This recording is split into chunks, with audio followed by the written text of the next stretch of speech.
Welcome and good morning, everyone.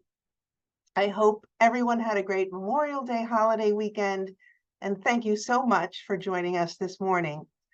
I'm Evelyn Liebman, the AARP New Jersey Director of Advocacy. Joining me is Donato Neiman, AARP New Jersey's State President. We hope you learned some new things about New Jersey's 50-plus voters and look forward to any questions that you may have. Please use the Q&A function on your screen and we'll take questions at the end of our presentation. Next slide, please. So we're going to go over a few things today, including who we in AARP New Jersey are. We're going to talk a lot about the voters in New Jersey, specifically 50-plus voters. We're also going to talk about an issue that's a high priority for AARP and our members, indeed all older residents of New Jersey. That's family caregivers and the work that they do is keeping their loved ones at home and protecting Social Security. And then, as I mentioned, we'll have some Q&A at the end. Next slide, please. So AARP is working to help Americans 50-plus live life to the fullest. We advocate for our members on critical priorities such as strengthening Social Security, protecting seniors' access to their doctors, and ensuring all Americans have independence and choice as they age. We serve as a one-stop resource for information on the 50-plus population, and we also offer programs and tools that help Americans age 50-plus make the best decisions about their health and financial security, as well as live comfortably in their own communities. Just a few facts. 50% of all members nationwide are between the ages of 50 and 65, and we know our population is aging. AARP is proud to represent over 38 million members nationwide and 1.15 million New Jersey members. Also in New Jersey, 1.6 million New Jerseyans are Medicare beneficiaries, 1.65 million are Social Security beneficiaries, and 24.8%, essentially 25% of those Social Security beneficiaries rely on Social Security for 90% of their income. The average Social Security benefit right now in New Jersey is around $22,000 per year. So you can imagine how difficult it is for the 25% who rely on Social Security for 90% of their income, and the many more who rely on Social Security for even just half of their income. Of older New Jerseyans, as we like to say, 50 and better, 36% represent 36% of the labor force, and 65 and older are actually 21% of the labor force, signaling that people not only are living longer, but they're working longer. And as you may know, and as we'll talk about, AARP is fiercely nonpartisan. Next slide. So one question that comes up is what working with a nonpartisan organization looks like. And that's why we've created this quiz. So answer true or false to each question in the comments. First question, does AARP endorse candidates? True or false?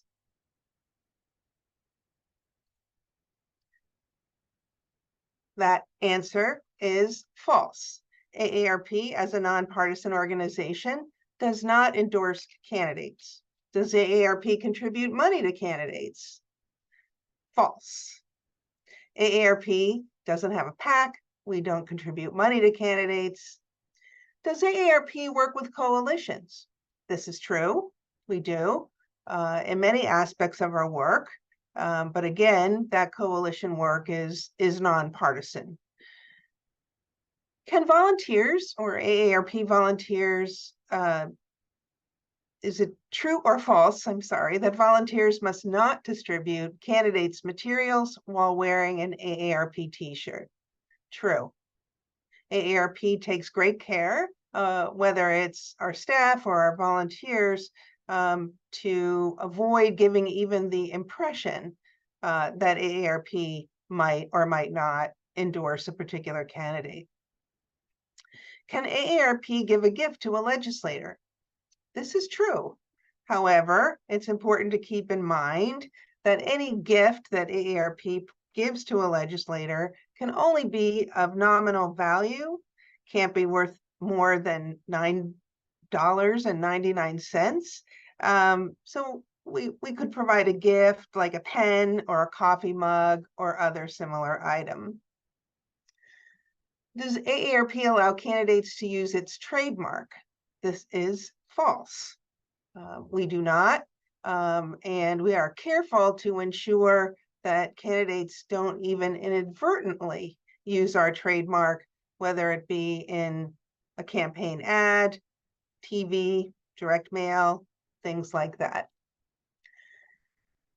True or false? AARP does not support activities for or against candidates.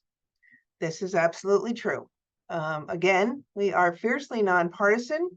It doesn't mean that we are not political and we engage in the political arena to advance our social mission agenda, but we have always been and continue to be a fiercely nonpartisan organization. Next slide, please.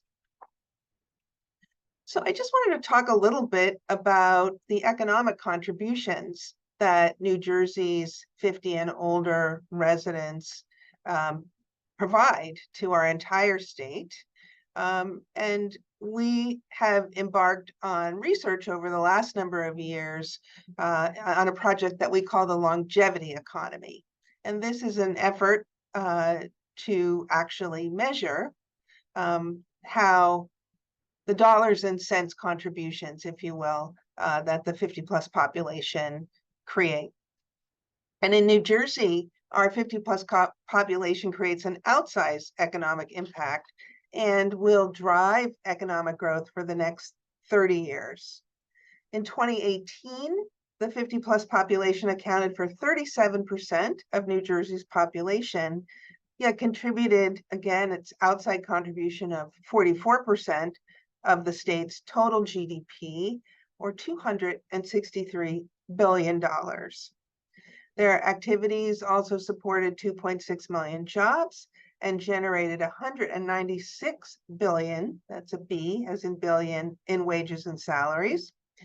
And their contribution to the GDP forecast is expected to reach 805 billion in 2050, almost 46% of the state's projected GDP, when people 50+ will account for 41% of the population. Next slide, please. We also know that the purchasing power of New Jersey's 50+ population will generate tax revenues for decades to come. In 2018, the market activities of people 50+ supported 26 billion in state revenues. And I'm sorry, in 26 billion in state and local taxes, which are our state revenues. And that figure will more than triple to 90 billion by 2015. Another way that our 50 and older population contributes to our economy is through the volunteer work that we do, the charitable donations that we make, and currently that equates to $21 billion in unpaid contributions. Next slide, please.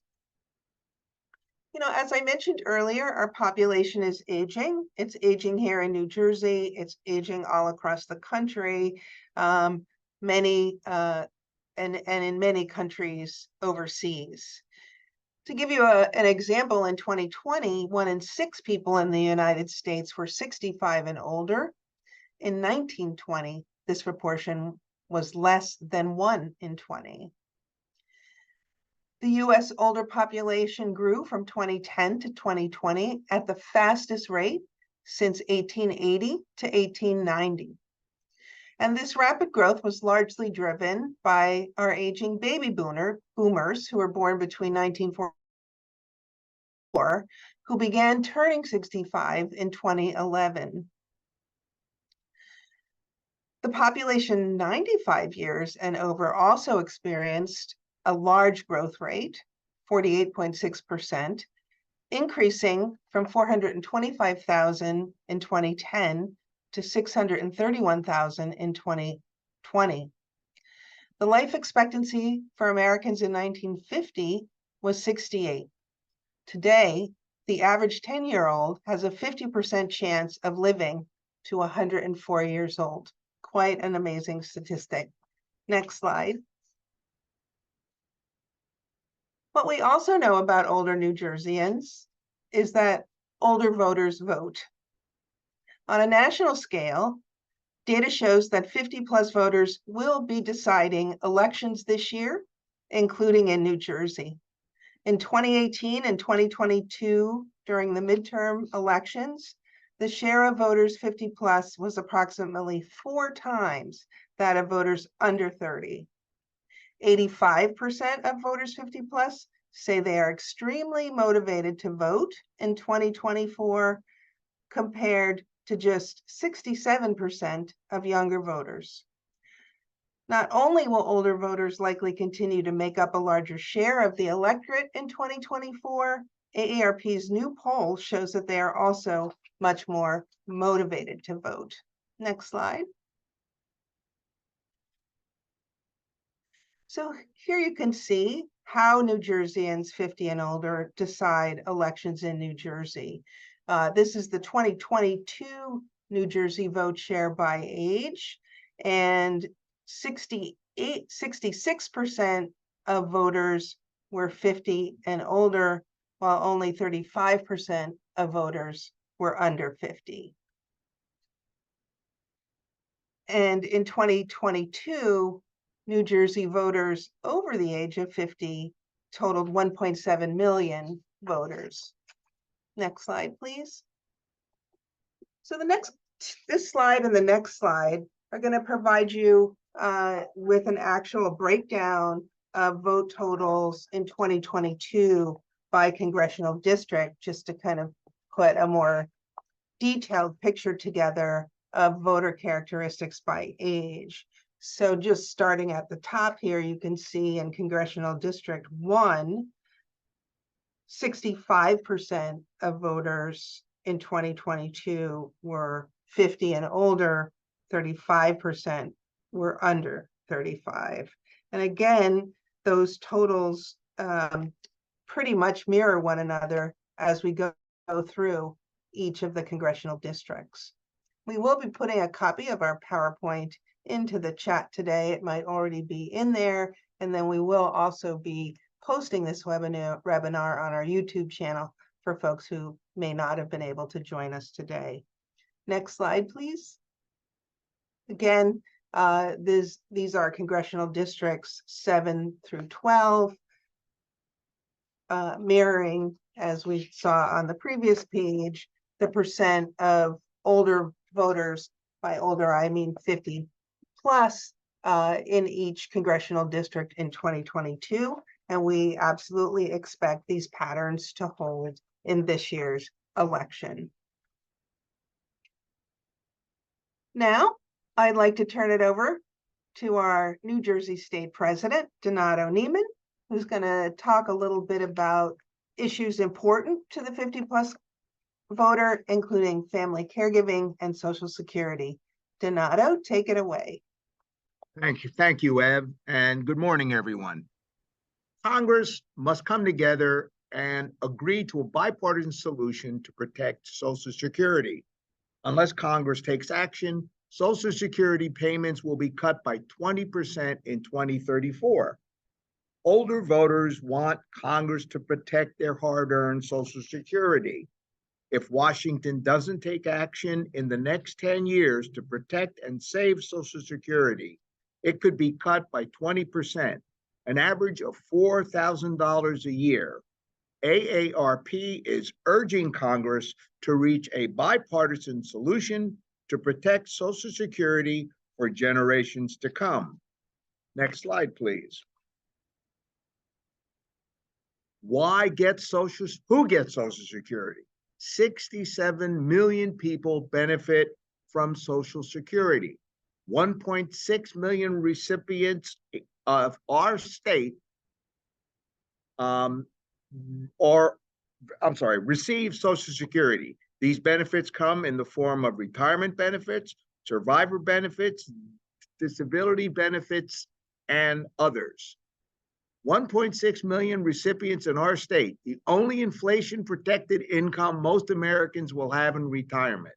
It keeps 16 million Americans out of poverty, provides at least 50% of income for half of the households 65 and older. Not only that, but Social Security provides almost 90% of the income for 1 in 5 of these households. In fact, a 2016 government report estimated that without Social Security, more than 40% of seniors in America would be living in or at or below the poverty level. Think about that last fact for a moment. What would life be like in America if nearly half of all our seniors lived in poverty? Next slide, please. The average payment for a retired worker is about $1,850 a month. However, retired workers aren't the only ones collecting Social Security. As you can see, a retired worker gets $1,850 a month, a married couple, $2,972 a month, a disabled worker, $1,483 a month. There are also survivors' benefits for children and spouses who have lost a wage earner, disabled worker benefits, and others. Next slide, please. Social Security benefits keep millions of families afloat and help middle-class workers stay independent after decades of labor. Those payments also fuel much of the economic activity in our state and throughout the nation. Social Security payments inject more than $1.2 trillion into the national economy every year. According to AARP's Public Policy Institute, Social Security benefits are received by, Americans. Inject 1.2 trillion into the economy. In New Jersey, Social Security payments inject $31.1 billion into the state economy every year. Next slide, please. 1,651,408 people are receiving Social Security payments in New Jersey. Social Security pumps at least $31.1 billion into New Jersey's economy. $20,500 average Social Security payment amount in New Jersey. 576,762 New Jersey residents live in families that rely on Social Security for at least half their income. 19% of New Jersey seniors depend on Social Security for at least 90% of their income. As you can see, 1,651,408 people are receiving Social Security benefits. Isn't that something? Okay, next slide, please. 81% of voters in 50 plus in battleground congressional districts say Social Security is extremely or very important to their vote in November. Social Security is the #1 issue for voters age 65 plus. Candidates can't afford to overlook the power of the 50 plus voters whose votes can sway elections and shape the political landscape of the 2024 elections. Voters age 50 plus are counting on Social Security to help pay their bills in retirement. In AARP's most recent survey of battleground congressional districts, an overwhelming majority, 81%, as I said, say it's very important or extremely important to them. Next slide, please. All right, family caregiving. I can tell you that I was a family caregiver for 12 years. My father had Parkinson's disease and we cared for him. one of the top issues for voters 50 plus as they head to the polls is caregiving. Caregivers help with everything, including medications, medical care, meals, bathing, dressing, chores, finances, grocery shopping, transportation, and so much more. The caregiving role is very dynamic. It's not just one thing, excuse me. Besides juggling multiple responsibilities at every given time, caregivers often find themselves doing more tasks and confronting new needs as their loved one's health, family dynamics, and circumstances change over the course of weeks, months, and years. But one thing many caregivers say, excuse me, is that caregiving can be a privilege, and some feel that there's a higher purpose in taking care of our loved ones. Next slide, please. How many family caregivers are there in the United States? 12 million, 35 million, or 48 million? What's your answer?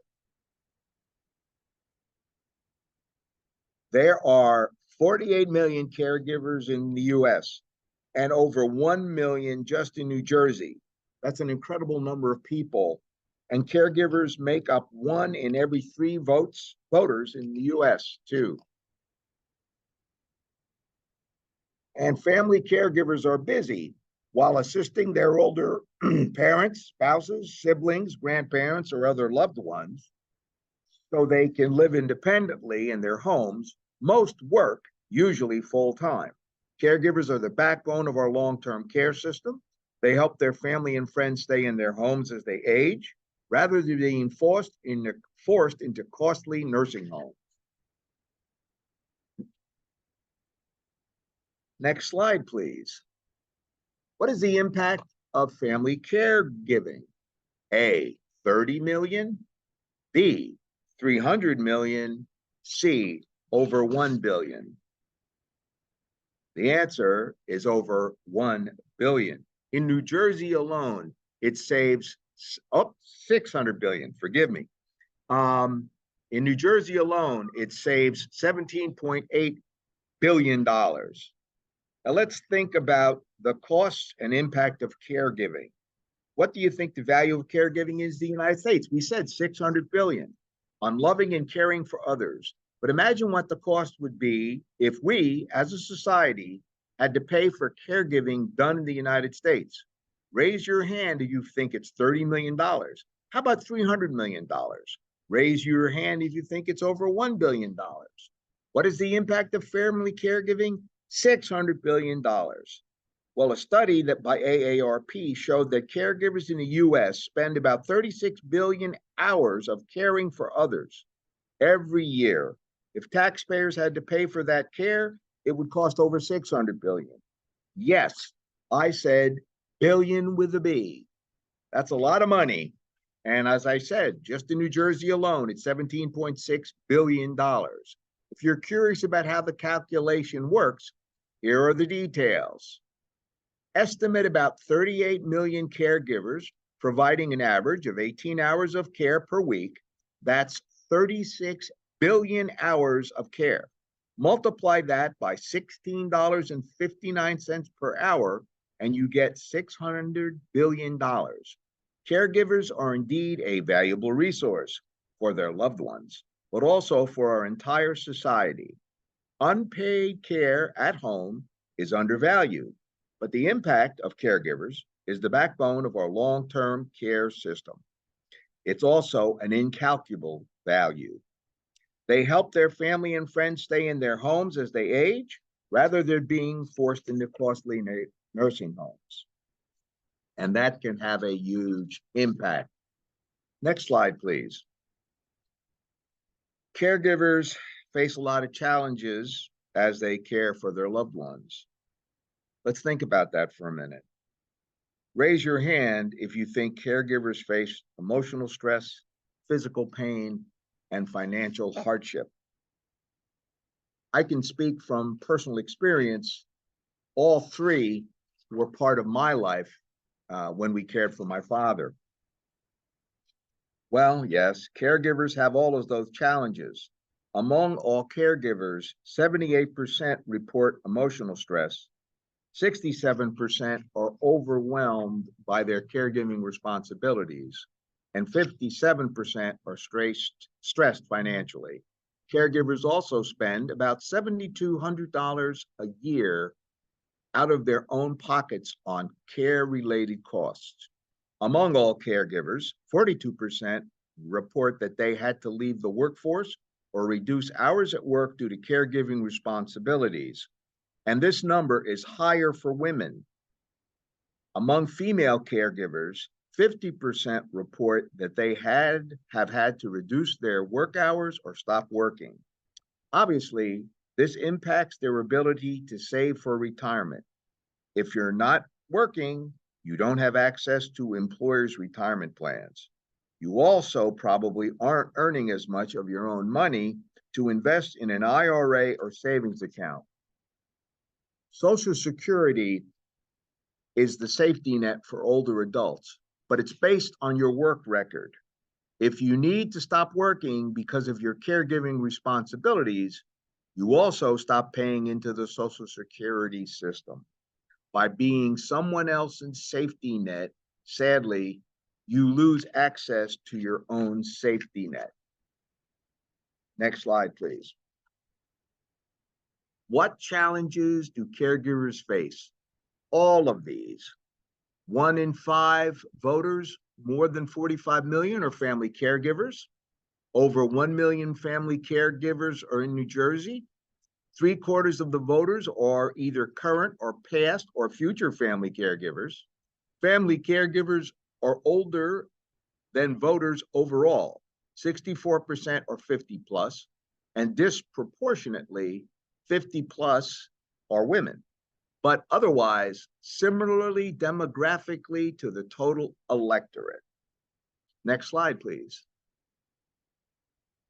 A large majority of voters express concern about whether they will be able to get the care they need as they grow older. Black voters, women, Democrats, and Latinos are especially likely to see long-term care support for caregivers as key issues. Proposals to help seniors stay in their homes and improve nursing homes are all electoral winners for candidates. Over 70% of voters say they would be more likely to support a candidate who backed proposals to support family caregivers, such as paid family leave, a tax credit, and more support and respite services. Next slide, please. Support our caregivers. Caregivers need easier access to information and training, programs that provide for care at home, better family leave policies, and respite services. Next slide, please. Thank you. And I'll turn it back to Ev for comments. Thank you so much, Donato, for all of that great and informative information about what older voters are thinking about as they head to the polls. In this case, in New Jersey, our primary is June 4th, and then on to the general election in November. I don't see any questions in the Q&A, but if you would like to ask a question, we have a couple minutes now, or if you would like to ask a question later, you can reach us at njaarp@aarp.org. As I mentioned earlier, we will be posting this webinar onto our AARP New Jersey YouTube channel for anyone who was unable to join us this morning. And for those of you who would like more information about AARP New Jersey's advocacy priorities, the education and outreach work we are doing, including educating our members and all older voters about how, when, where, and why to vote in New Jersey, you can go to our website at www.aarp.org/New Jersey. Well, Donato, I think that about wraps it up for us this morning. Thank you all again for joining us and have a terrific week.